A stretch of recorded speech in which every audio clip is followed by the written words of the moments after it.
Well, I think it's going to be a real challenging battle. I think both consoles, the new Xbox and the new PlayStation 5, really have tremendous tailwinds behind them due to the pandemic.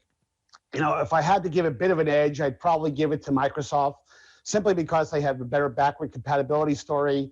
The form factor is a bit more friendly. It's not quite as out there as the new PS5. But I think it's going to be an extraordinary period for both consoles, actually. Okay. And does console still remain king? I mean, these wars have been going on since I was playing, which was a long time ago, back in the days of Sega. And I just wonder, with the shift to mobility and mobile gaming, I mean, who's set to win that fight? Well, mobility certainly is becoming a much bigger component of the overall gaming space. There's no question about it. I think in terms of a real challenge to the traditional consoles, there are two kinds of people. There are people who are console players, and there are people who are mobile game players. Mobile players tend to be a bit more older, a bit more mainstream. Console users tend to be much more aggressive in terms of the requirement for really, cutting edge graphics and, real high performance systems. So I think, the cloud category, which obviously is going to be a big deal over time, that will be aided as 5G comes online, and the infrastructure of 5G is built on because of the latency advantages that 5G has. But I think it's going to be some time before that really has a dramatic impact on the console category. Now we have a vaccine, and and there is hope of recovery, and people start going out again. To what extent will that dent the gaming market?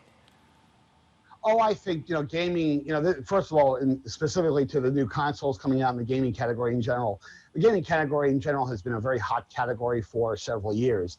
The console category specifically has been, a lot of older iron out there, so to speak, and there's been a tremendous amount of pent-up demand for that. I don't really think, the pandemic has just, I think, thrown more fuel on the fire for more demand because kids are staying home. Parents absolutely want to use gaming as a way of being able to take care of their kids because they're home all the time. So I don't really see that as, even as the pandemic starts to ebb, I don't think that's going to change a whole lot. And honestly, the content in this category of the games that are coming online, especially with these new consoles, are really going to be incredible from an excitement standpoint.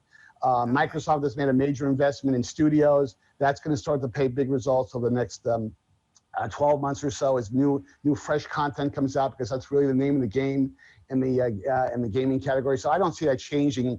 I don't really see as the pandemic ebbs away that somehow the momentum is going to slow down. And then mainstream gaming that's occurring in the mobile space, that's also taking off in a very, very big way. That's only going to become much more stronger as the new iPhone 12s get launched.